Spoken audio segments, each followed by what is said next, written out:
Welcome to another episode of Quietly Brave HQ, research-based audio overviews, powered by Pratiq. Okay, so let's get into what we're exploring today.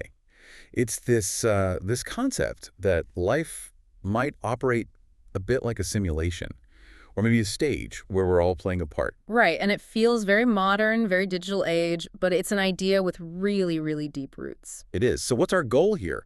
Are we debating if we're all living in a computer? No, not at all. What we're doing is, I think, much more practical. We're setting aside that big philosophical question, Okay. and instead we're looking at this as a powerful mental framework. We've synthesized a lot of psychological research to see, what are the measurable benefits. So how does viewing life as a game or a system actually change things for you? It can reshape your self-awareness, improve your relationships, and really just catalyze genuine positive change. It's about using a mindset for better performance in life. I like that framing, a strategic mindset.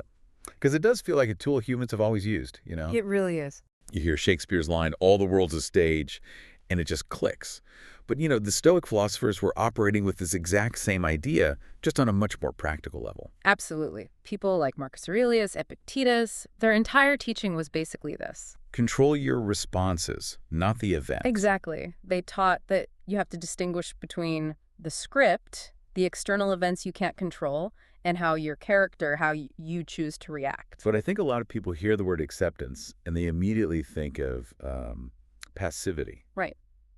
That's the big misunderstanding. If it's all a script, why bother trying? That's the critical point, though. The psychological benefits we see in the data, they happen because this mindset is the opposite of being passive. It's all about a strategic reallocation of your focus. So you stop wasting energy on things you can't change. Precisely. You stop fighting the unchangeable circumstances, and you free up this huge amount of cognitive resource that you can then use for things you can control. Okay, so how does that translate into something we can measure? I mean, what does the data say about something like, say, anxiety?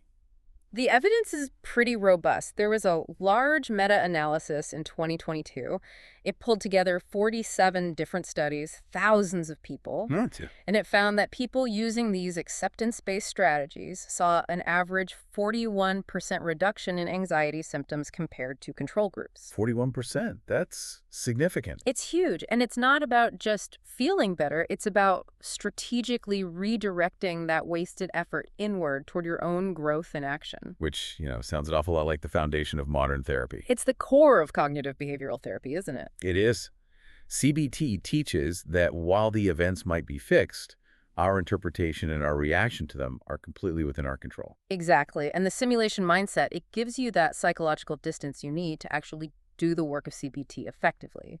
You start to see a problem not as some personal failing, but as external feedback from the system. Is there data on that specific connection?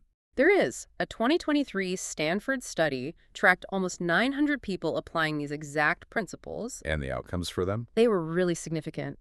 Participants reported 38% higher life satisfaction scores, and they showed 52% better stress management when they were faced with real challenges. Just by accepting the rules of the game, so to speak. It gives you operational clarity.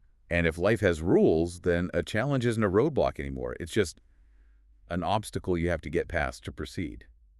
Which takes us right to Dr. Carol Dweck's work on the growth mindset. It's a perfect fit. If you approach life as a learning simulation, then failure isn't a verdict. It's just feedback. It's a bug to fix. And challenges are just opportunities to level up. That reframing is everything. A 2024 study tracked over 1,000 professionals who adopted this life as a learning simulation idea. The results were pretty dramatic. Oh, they showed 67% higher resilience scores. So they bounced back from setbacks much faster, and they were over 3 times more likely to pursue difficult, challenging opportunities at work. It just completely changes the risk equation for them. Okay, so accepting the external system helps with anxiety and resilience. But what happens when we extend that idea to other people, to our relationships? That's when things get really interesting, because you move from the single player to the collective. And I imagine it creates a huge boost in empathy. A massive and measurable one. When you adopt this mindset, you start to recognize that everyone else is navigating their own incredibly complex script. They have their own programming, their own constraints. And that perspective it has to decrease judgment. Immediately, you stop seeing them as obstacles and start seeing them as fellow navigators. Moving from competition to a kind of collective project, is there social data on that shift? Substantial. Research from UC Berkeley's Greater Good Science Center taught over 2,000 people to view others as fellow players instead of competitors. And what happened? They showed a 44% jump in empathy scores and reported 58% more satisfying relationships, just from that one cognitive switch. I can see immediately how that would just revolutionize conflict resolution, especially in a partnership. Right. Instead of two people fighting each other, you see two complex systems that are just colliding for a moment. That fosters incredible relational resilience. A 2023 study tracked couples who used this exact approach during disagreements. The results were striking. Let me guess, fewer fights. 49% fewer conflicts, and when they did have them, they were 63% better at resolving them. Crucially, their relationship satisfaction scores went up by 71%. Oh, because they approached it with curiosity instead of judgment. Like analyzing a bug in a shared system. Yeah. And it scales up too. In the workplace, teams trained with these principles showed 56% better cooperation. And what about psychological safety? The ability to, speak up and make mistakes. A 73% higher psychological safety score. Collaboration just becomes the natural default state. Okay, let's go another layer deeper. Self-awareness. If I'm using this mindset, I'm both the player and the observer. Yes. That's metacognition, thinking about your own thinking. The observer effect. It's paramount. Taking that slightly detached view of your own actions gives you distance from your immediate reactive emotions. And this isn't just a theory, it's neurological. It actually changes the brain. It activates the prefrontal cortex, which is your seat of executive function. Planning, impulse control, all of that. So what does that mean for making decisions when you're under pressure? A 2023 study found that these observer perspective thinkers had 34% better emotional regulation and 47% improved decision-making under stress. This episode is an AI-assisted audio overview based on structured synthesis.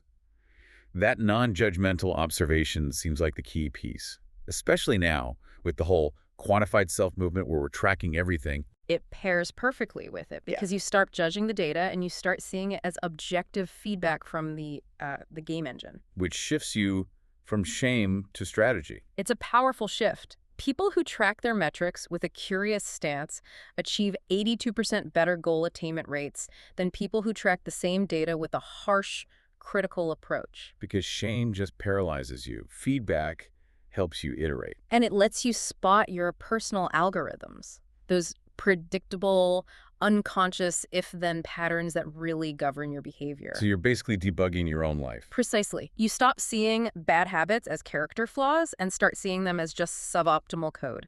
You start noticing things like, if I exercise in the morning, then I'm 40% more productive. You're studying your own programming. Exactly. And a 2024 study showed that people who did this reported 61% better self-understanding and a 48% drop in repeated mistakes.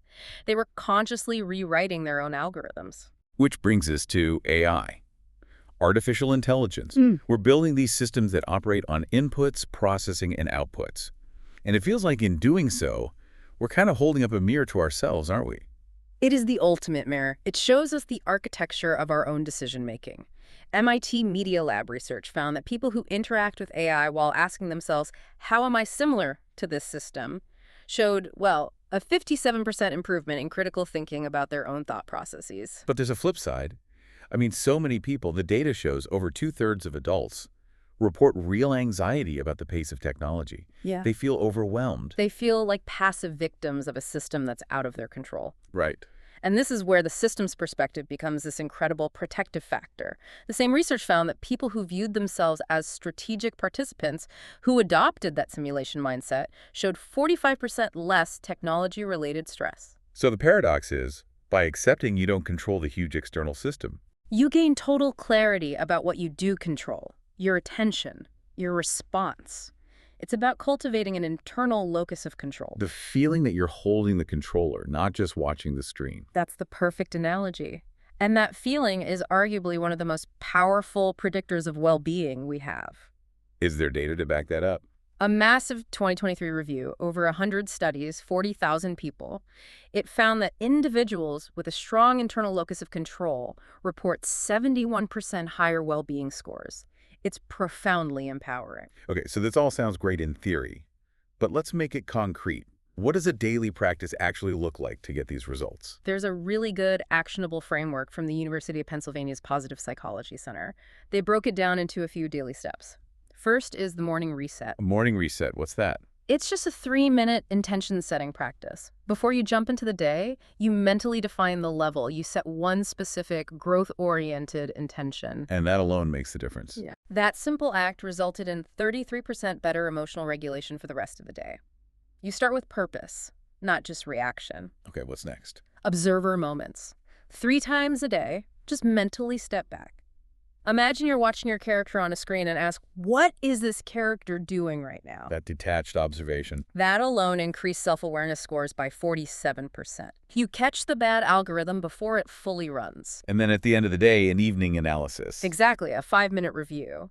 But the key is curiosity, not criticism. Hmm? What decisions worked? Where did I get stuck? This improved decision-making quality by 41% over the study. Or finally, a weekly review to connect the dots. The weekly pattern review. This is where you look for those recurring if-then patterns. People who did this consistently achieved their goals at 2.7 times the rate of control groups.